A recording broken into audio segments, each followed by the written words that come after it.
Rhino horn, more valuable than gold. An animal with a staff of gold of 5-6 kilograms running onto his head. Rhino horn is now the most valuable illegal product on the planet. Billions of dollars sold annually on the black market. And to satisfy that insatiable demand, rhinos are being killed for their horns. Their faces are hacked and mauled. Tens of thousands of poached rhino just over the last decade. We are close to the point of no return. Are sliding down the hill towards extinction. If we do nothing, rhinos will vanish from the earth. We will lose the species. We don't want to be the generation that said we've done too little too late and there's no rhino left. I traveled to South Africa to see what's being done to help save the rhino. It is a multi-layered, multicultural approach that's using every advantage it can find, and some that may surprise you. We will show you the gruesome side of wildlife poaching, but then we'll build you right back up and give you hope. Hope for the future of the rhino. Hello and welcome to our special presentation of Down to Earth, the Extinction Crisis. I'm Dagmar Midcap. Exotic wild animals, they grasp and they hold your attention. Their striking size, their flamboyant colors, and iconic features, they are truly mesmerizing. Unfortunately, many of these creatures are now facing destruction for those self-same hallmark features that we so greatly value in living beings. The exotic animal trade is a massive criminal enterprise that generates over $10 billion annually on the black market. Powerful crime syndicates are the primary drivers behind the international wildlife trade. In recent years, rhino horn has surged to the forefront of this global atrocity. A single rhino horn can be worth as much as $1 million on the black market. The demand is fueled by Asian markets, where it's viewed as a status symbol and mistakenly believed to provide medicinal value for ailments ranging from cancer to HIV and AIDS. In reality, rhino horn is composed of keratin, the same material as a human fingernail, and contains no medicinal properties. At the beginning of the 20th century, rhinos numbered over 500,000 animals worldwide. Today, fewer than 25,000 remain on Earth. In South Africa alone, 3 rhinos are killed each day. If this alarming trend continues, none of the 5 remaining species of rhino will survive. Those figures are obviously, apart from being completely devastating to us, they are unsustainable. We are losing more than we can breed. This horn is actually worthless. It's worth nothing, but it's worth millions. How do you explain that to somebody? To us on the ground that see these animals and the value of their life form to be brutally murdered for a piece of horn that's worth nothing. I can't understand that it's actually that they're just killing these animals for nothing, that we don't see the value in it. One of the hardest hit regions in the battle against poaching is South Africa. I recently spent 10 days there on the front lines, getting a first-hand look at what's being done to help protect endangered species. It is a complicated and a multifaceted approach, but the primary method of protection is found in anti-poaching wildlife units. They are known as Rhino Rangers. They are the first line of defense, boots on the ground security to protect rhinos. And as you can see, these anti-poaching rangers are armed with weapons. The hot spot for poaching is Kruger National Park in the northeastern region of South Africa. Greater Kruger Park extends to the borders of Hoedspruit, where I spent 2 days in the bush with a Rhino Ranger unit. You can see they acted, this one was all hacked off with an axe except for that one. You can see the part of the cartridge of the nose bone is all hacked off. So some of these rhinos are actually still alive when they hack them off, and they even hack off a piece of the skull. Rhino Rangers are first on the scene to witness the destruction and devastation caused by poachers. There's frustration, there's despair, there's anger, just because of what's happening, because we actually are in this and we can't believe that it's actually happening to us. That anger and passion you hear in Tim Parker's voice is why he's one of hundreds of anti-poaching rangers in South Africa, putting their lives on the line to help save the rhino and fight wildlife poaching. It's escalated a lot. When it first started, it was usually a poacher with a .458 and an axe for the rhino. Now it's escalated to they have assault rifles, AK-47s, and those are for us. To combat well-armed, violent poachers, Rhino Rangers are expertly trained regiments, similar to soldiers. Hand-to-hand combat, automatic weapons, small unit tactics, survival in harsh physical conditions, learning to live off the land for days without leaving a trace, ready for a firefight with poachers at any moment. If they hear a shot, they give us the longs and lats, and there we go. There is no time for rest, day or night. There is always a ranger in the bush. We'll stay out all night in areas where the rhino like to hang out or where poachers like to come in. So we'll set OPs, ambushes, and see if we can get a contact. I got to ride along with a Rhino Ranger patrol and see how it's done firsthand. The first evening, we observed the Game Conservancy by off-road vehicle, looking for rhinos and any signs of poacher incursions. We even dropped off 2 rangers headed out on night patrol in the bush. The next day, I got a hands-on look at the detailed training that they undertake with automatic weapons. Then it was time to track a crash of rhinos. Following the lead of a ranger named Vusi, we started at the watering hole. This rhino track and this one. We tracked the footprints through miles and miles of bush. Finally, we came across the crash. 4 rhinos, alive and well, safe in the wild, with no poachers in sight. There would be no firefights with poachers this day, and no dead rhinos. So the anti-poaching unit did their job. This was a very good day for the men with their boots on the ground. As you just saw in that story, wild rhinos showcase horns of varying lengths. Some animals have fully grown horns, while others display little more than a stump, which is not the result of poaching. As the number of rhino lost annually began to climb, conservationists took a radical, proactive rather than a reactive approach to protection, resulting in a growing movement to cut off a rhino's horn to help ensure its survival. It's called dehorning. I got a first-hand look at this unconventional process at the Pinda Game Reserve, a privately owned wildlife shelter between Swaziland and the Indian Ocean in KwaZulu-Natal province. A helicopter overhead, jeeps on the ground, rhinos with horns running freely through the reserve. And here's how that process works. Once the helicopter team finds and selects a rhino, a highly trained wildlife vet shoots the rhino with a tranquilizer dart. The helicopter calls out the exact location, and the rest of the team arrives in jeeps. And as you can see, the rhino is starting to feel the effects of the tranquilizer dart. This is a 2-ton powerful animal, and it takes as many as 10 people to demobilize a rhino. Using a lasso on the legs and a blindfold to reduce stimulation, they managed to get the rhino down. Now she is fully sedated, and the expert team works fast to dehorn the rhino. It's important to note that this process does not harm the rhino. She will feel nothing. Measurements are made about 4 fingers above the growth of the cuticle. 55. Then Assistant Reserve Manager Dale Weapener uses a reciprocal saw to cut the horn off. Remember, while this is happening, this animal will feel nothing. It's similar to cutting your fingernails, and in a few moments, the horn is off. So this is the horn from a southern white rhino adult female. On the black market, a horn like this, 2 to 3 kilograms, worth anywhere from $60,000 to $100,000 US per kilogram. Next, they use a horse hoof trimmer and round off what's left of the horn. Throughout the entire process, the rhino is being monitored by a team of medical experts. They also take DNA and microchip the rhino. On this particular day, that job fell to me. Okay, ready? There you go, that's perfect. Wow, I just microchipped a southern white rhino, and that's going to ensure that we're able to monitor her after this dehorning procedure, and we'll be able to make sure she stays happy, healthy, and most importantly, alive. This whole process takes about 20 minutes from start to finish. And finally, the blindfold is removed, and then the rhino starts to come out of her sedation.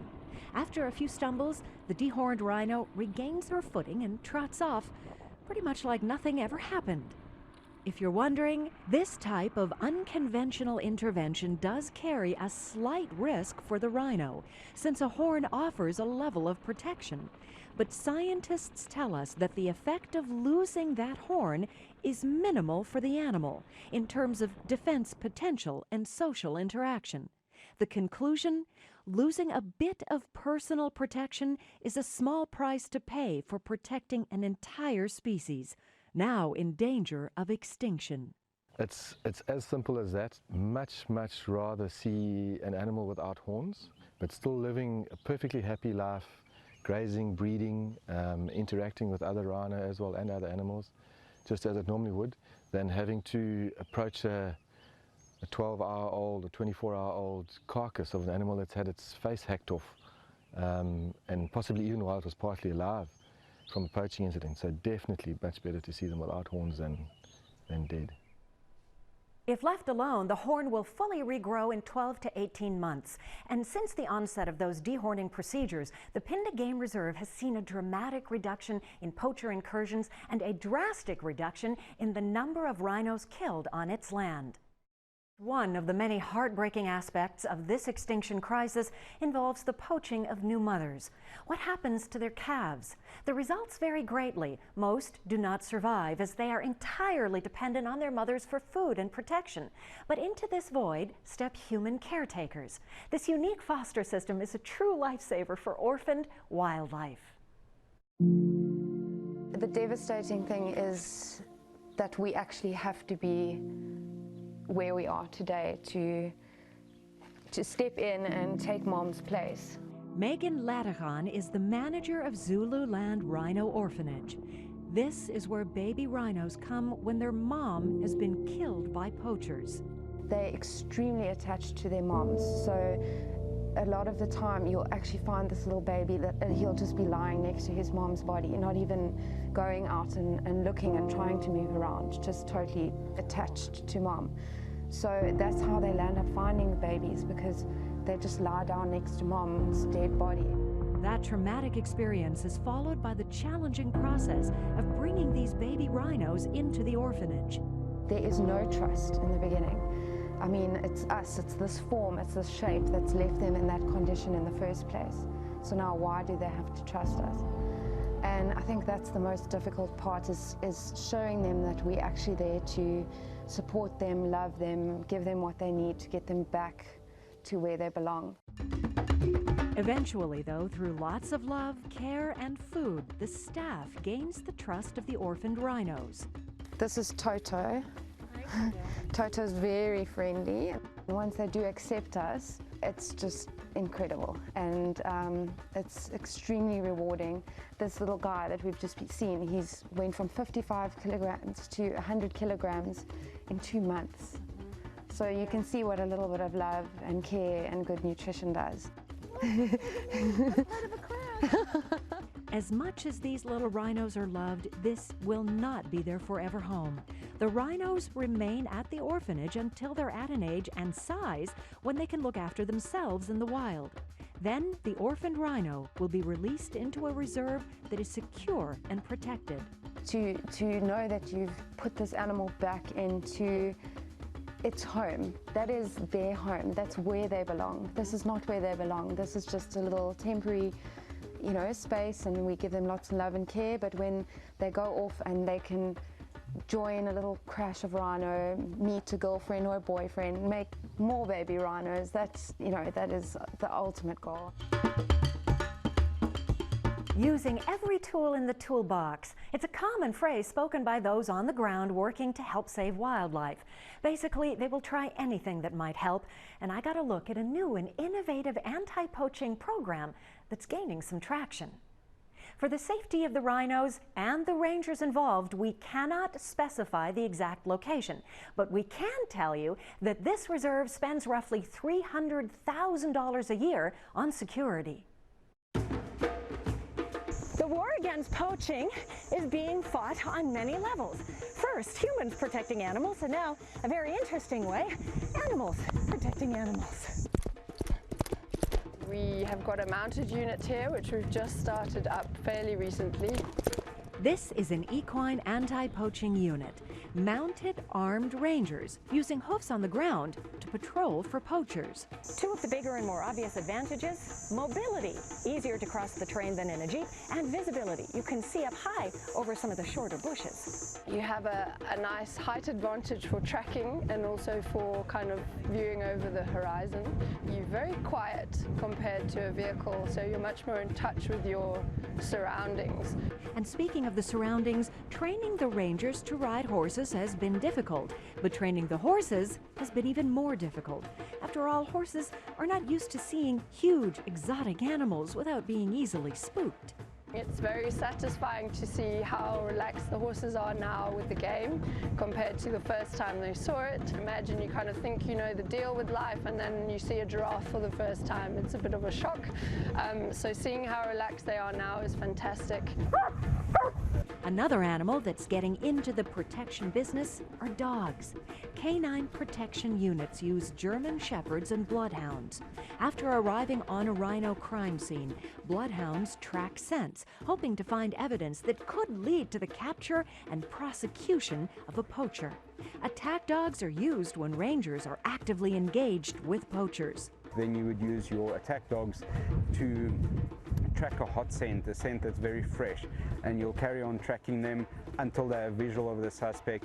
You'll ask the suspect to stop and surrender and drop his weapon. If he doesn't comply, if he's aggressive or he takes any action against you, the dogs are trained not to kill or seriously injure people, but they're trained to go for the arm or for the leg just to subdue the suspect so that the anti-poaching officers can move in and then make the arrest. Using animals to save animals speaks to just how critical this situation has become. We are at that point. We've come to that stage where we have to do these extreme things, and everybody is finding their niche and pulling in their own direction to try and do everything we can to save this situation, because if we don't do it now, we're going to lose this battle, and that would just be a disaster. While security is a here and now way to protect the rhino, the long-term answer may very well be education, helping children in African communities to see the value in wildlife. It will instill a desire to protect the species moving forward. 5, 6, 7, 8, 9, 10! This is Nourish, a community center and preschool serving children from poor villages. Sarah Bergs runs Nourish entirely on donations. The children here learn English and life skills so they can succeed and uplift their communities. The hope is that through education, these kids can learn the value of environmental integrity and species conservation, concepts that are often missing in places where wildlife poaching gains traction. They are important tools in the long-term approach to saving rhinos and other wildlife. As the funding and weapons provided to the poachers increases, rhino protection units are also forced to keep up with that pace. One of the advantages of protection units is the ability to get above the bush. Game reserves are expansive areas of land. Small planes are allowing rangers to cover vast territories and gain visuals on rhinos and poacher incursions. More recently, drones have also come into play. Drones are a cheaper and easier way of achieving those same beneficial results. Poachers often operate under the cover of complete darkness, and recently reserves have begun using thermal technology to combat nighttime poaching. These thermal cameras can monitor rhinos and fence lines in complete darkness. Rhino protection turning high-tech just to give wildlife a chance. Across Africa, the slaughtering of rhinos has resulted in great despair. But sometimes, from those darkest of places, comes a story that gives you hope, inspiration, and even a surprise or two. Kariga Game Reserve in 2012. 3 rhinos poached in one night. 2 died. One, a female named Tandy, was found in a pool of blood clinging to life. Huge trauma to her face. She had a hole in her head this size where both her horns were removed, and then right down into the sinus cavities in her skull. There's incredibly deep cuts. Dr. Will Folds was one of the first on site. He was shaken by the brutality of the crime. I really did not think she would live through that. That's how bad things were. Dr. Folds, working with a team of experts, performed over 20 surgeries on Tandy through months of recovery. We could see there was something amazing about this animal, that she really wanted to live, and it was that tenacity, I think, that has pulled her through and made her into such an amazing story. An amazing comeback story indeed. This is Tandy today. And as you can see, she's not only alive, but she's got some company. Those with her are Tandy's 2 calves. The first baby, Tembi, was born in 2015. The second baby, Colin, was born in 2017. On our visit to Kariga, an amazing moment as Tandy and her calves came within just a few yards of us. This is the closest they've ever been to a camera crew. When I look at us as human beings have subjected her to, and yet how trusting she has become of us again, it's truly phenomenal to see that relationship that she has with us and this degree of faith and trust in us. So all those stories that we just showed you, the way the humans are banding together to protect the animals, the way the animals are protecting the animals, success stories result from those efforts. And Tandy and her 2 calves is a huge one of those conservation success stories. She's a living symbol of this trauma that poaching induces on a species like this, and yet through that, against all these odds, she's managed to survive, come through it so well, and is now contributing to her species. It's a fairy tale, and we don't often get these stories, but when we do, we hang on to them for dear life. Inspiration grows from these stories of hope. Inspiration that we hope will propel you to help make a difference. Coming up, we'll show you how you can get involved, and we'll find out if all these anti-poaching efforts are actually making a difference. Up next, a special edition of NBC7 News. Oh my God! So the party in Philly takes a wild turn as a crowd falls from an awning while celebrating the Eagles' win. The news is next.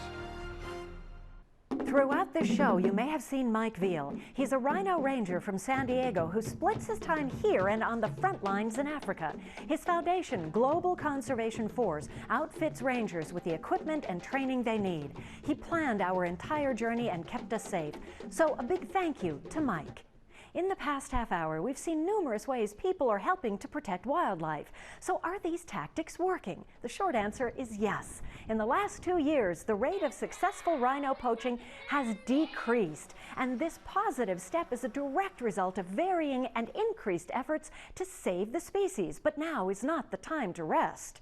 It is truly a global crisis, so how can we help? If you're interested, please go to NBC7.com and search rhinos. There you'll find a series of links to conservation organizations making a difference. Remember, this is not just an African continent problem. We all need to join together to help counter the global wildlife trade. Thank you to everyone from San Diego to Africa who helped make this show possible. And thank you for watching Down to Earth, the Extinction Crisis.